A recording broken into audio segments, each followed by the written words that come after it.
The Tigers will take on Tennessee tomorrow afternoon, and I continue to think Missouri has a better chance than my friends do at FanDuel. Plus, the Michael Porter Jr., Isiaih Mosley comparisons. Let's strike those down. Coming up right now on Locked On Mizzou. You are Locked On Mizzou, your daily podcast on the Missouri Tigers. Part of the Locked On Podcast Network. Your team every day.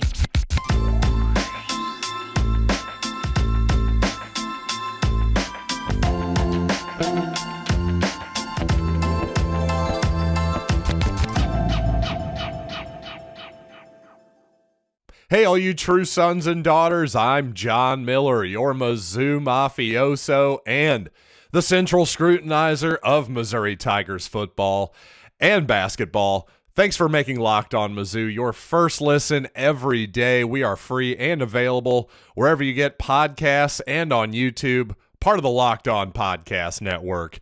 Your team every day. And today we got to start off with, of course, Missouri's opponent, the Tennessee Volunteers. Looked pretty impressive today, even without Zakai Zeigler, their star point guard. And you know what? One of my first takes from watching this game, I got to say I'm of two minds on this one. So I'm going to make the case both ways for you here at the top.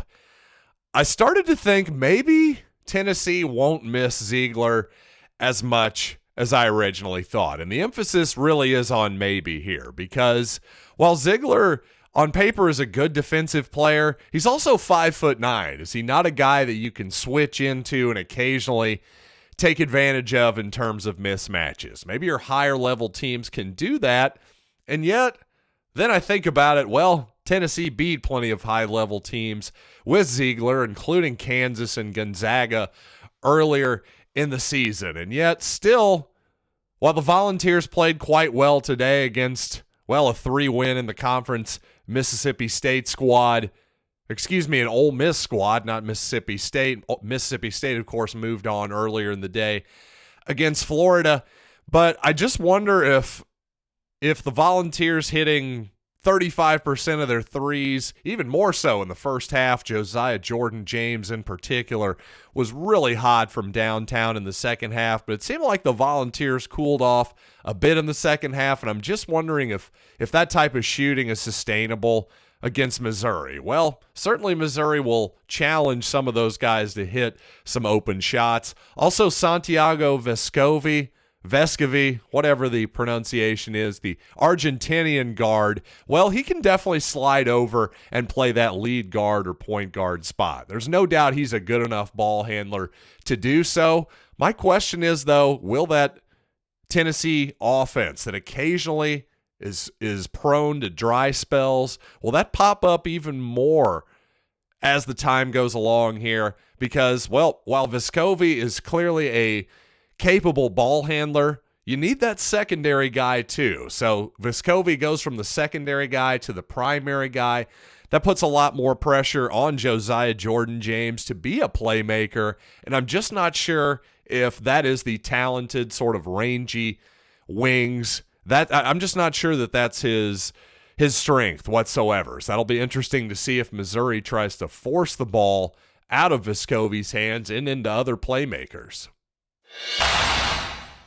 And to my point from yesterday, obviously Tennessee, if they advance to Saturday and Sunday, they're going to have a really potentially big home court advantage against just about everybody except maybe Kentucky, even Vanderbilt. Obviously, Vanderbilt doesn't have nearly the enrollment and size and alumni base that Tennessee does, even being at their home base in Nashville. But the home state Volunteers, well, going to be a massive crowd for those 2 days. But Friday afternoon against Missouri, certainly they'll have good support and more support than Missouri will have, I have to imagine.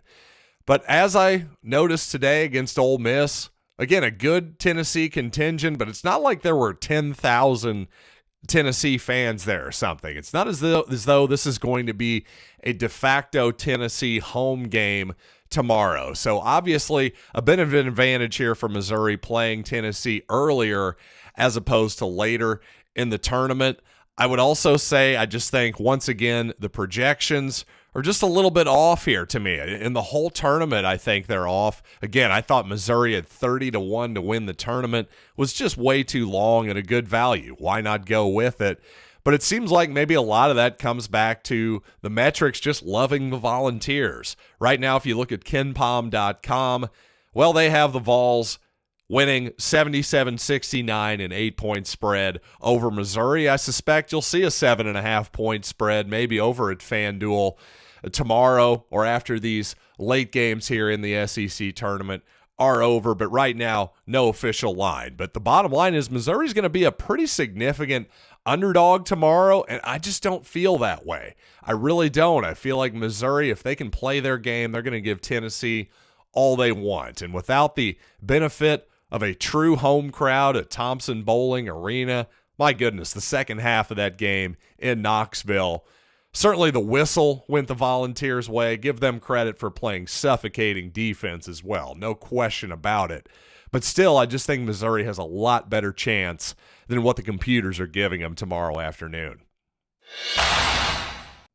And you know what? Something that's really interesting about this Missouri basketball team to me is, in my opinion, this is a team of give and take and also counterintuition. This is a very counterintuitive basketball team. And what do I mean by that? Well, first of all, number one, here's a good example of what I mean. This is a counterintuitive squad. Just based on average height, well, Missouri is one of the shortest teams in the country, maybe the shortest team in the Southeastern Conference. And yet, this is counterintuitive. You'd think a team that's very short would get its shot blocked a lot. And yet, if you look at it offensively, well, Missouri, in terms of block percentage, offensively, they're one of the best in the country. They're in the top 25, in fact. Well, why is that? How can that possibly be?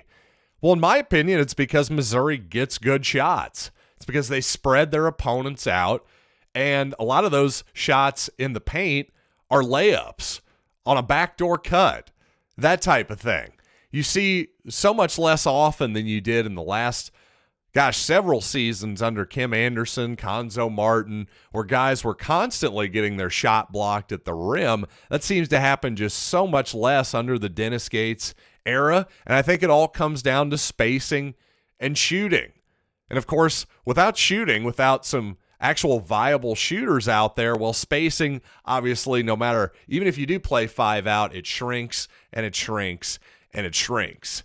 And another thing about this Missouri team that is a bit counterintuitive is that while his team has a ton of experience, there's almost no continuity, at least not coming into this season. And yet, the longer we go into this season, it's really impressive how much continuity this team has. Much more than you would expect from a team of mostly transfers that have been thrown together, a bunch of guys that didn't even know each other until less than a year ago, basically. So again, just goes to show you what an unbelievable job Dennis Gates has done, and it has to make you bullish for the future. And at the end of the season here, obviously Isiaih Mosley's status is still very much up in the air, and that's causing a lot of Missouri fans to compare this situation to the Michael Porter Jr. situation, his one year at Missouri. And the idea has been that, well, Porter Jr. came back and kind of messed up Missouri's rhythm at the end of the season, despite all of his obvious talents.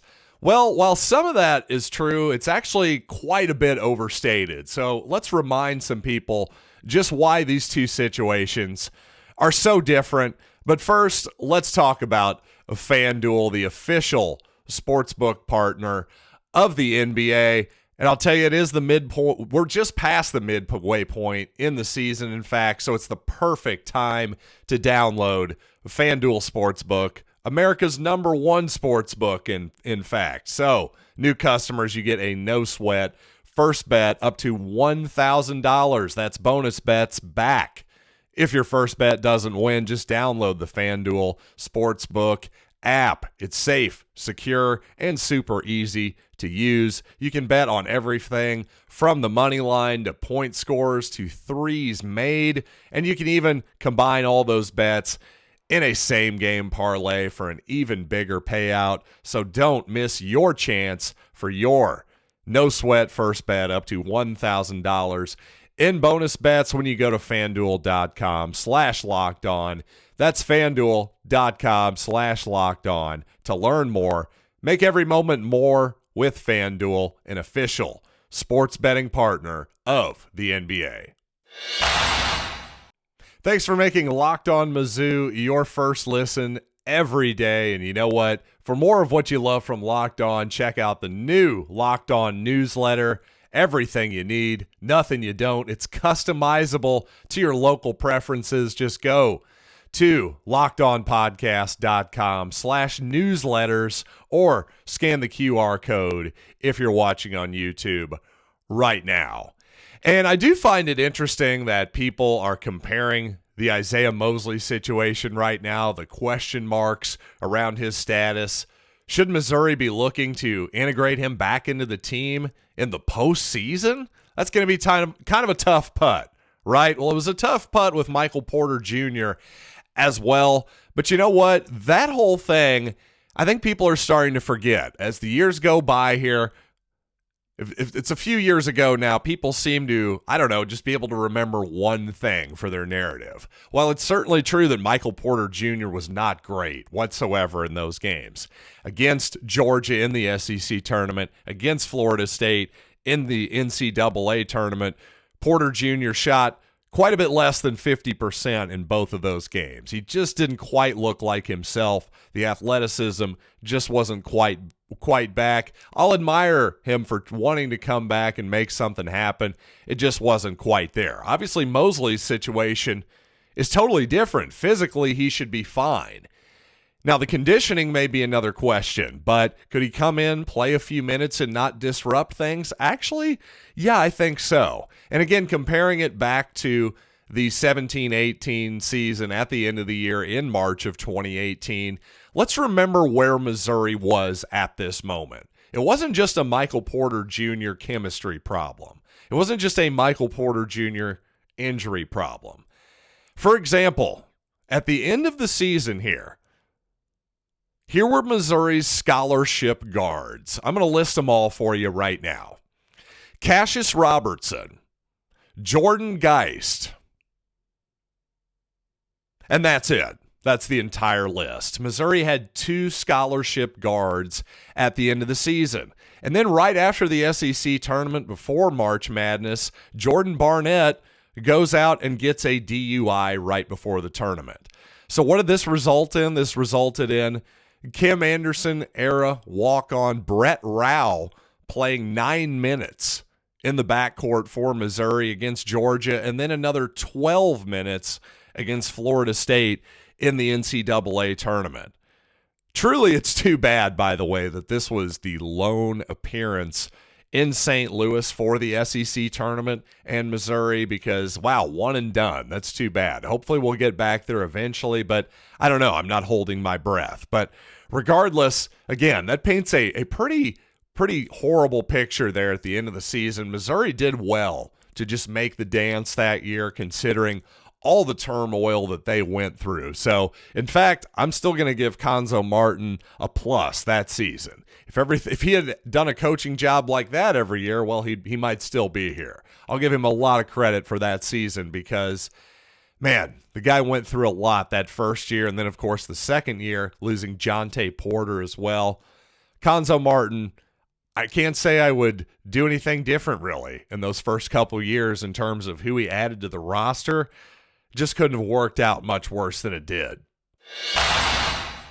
And in an interesting note from Dave Matters, recent chat of the Post-Dispatch, well, the Mizzou Arena student section could be getting a facelift next season.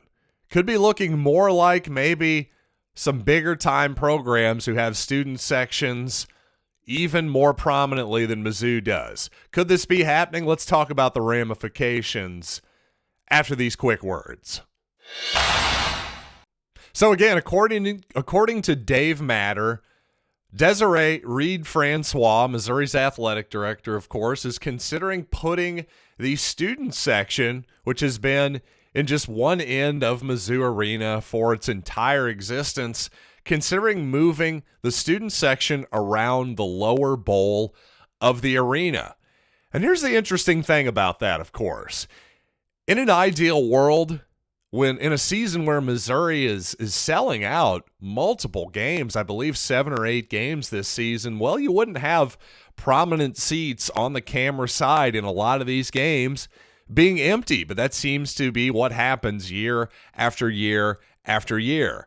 And it seems like Desiree Reed-Francois doesn't like the look of that any more than us Missouri fans do. But the question is, of course, how do you take the students, move them into those sections, and then actually displace people who are pretty high donors and big-time fans and possibly multiple decades-long season tickets holders in a lot of cases? That's a good question. And really the question may be, how much political capital, if you will, does Desiree Reed-Francois have to burn? Because right now, she seems to be polling pretty darn well. I'm definitely giving her 2 thumbs up, especially for hiring Dennis Gates. And again, we're talking about the basketball program here. So again, she's built herself a lot of political capital right now. Everybody seems to like her, too. She's done a good job, speaking of politics, of being a friendly, presentable face that is sort of the face of the athletic program right now.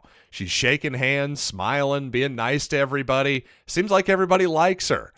But you know what? This might be the first time, if she's going to really make this move, where she's going to have to upset a lot of people. But here's the thing. Is this the issue to burn your political capital on? Maybe it is. And again, you're going to make some fairly big wheels angry, and those wheels will become squeaky. And they'll probably need some grease on the back end in form of some compensation of some sort. I don't really know what that looks like. Is that money? Is that, this, that, or the other? I really don't know. Is that improved parking for them? I have no idea. I'm not sure. But in the long run, if Desiree Reed-Francois really makes this move, it might be well worth it in the long run. She's, as I have said many times, is the type of person who has an eye for detail. And not only does she have an eye for it and an attention to detail, she obviously is a sort of proactive person that likes to make changes as quickly as she possibly can to make things better for the fans. And let's face it, the student section this season did a great job of showing up en masse, especially in the non-conference season. A better job than the townies and the sort of alumni section did. But does that mean you can move them all down and avoid angering your fan base without, again, your big wheels, without losing money? That's a really tough balance to make. But man, it seems like if there are big time programs like Duke and Michigan State, for instance, I know off the top of my head, who have student sections that basically surround that lower bowl, and they're obviously quite successful, well, maybe Missouri can do it too, and in the long run, those optics and the excitement that it creates is actually worth it. You get better recruits, more recruits, all that good stuff. You create a better atmosphere.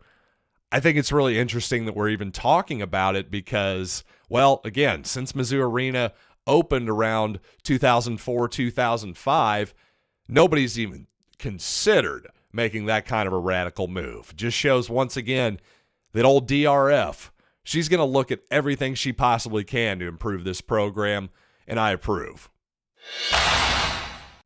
So with all that being said, once again, check out the Locked On newsletter, lockedonpodcast.com/newsletters, and I will be back with you tomorrow after the Missouri-Tennessee game with a recap. You can also check me out on social media, anywhere at Locked On Mizzou for a quick now recap video as well.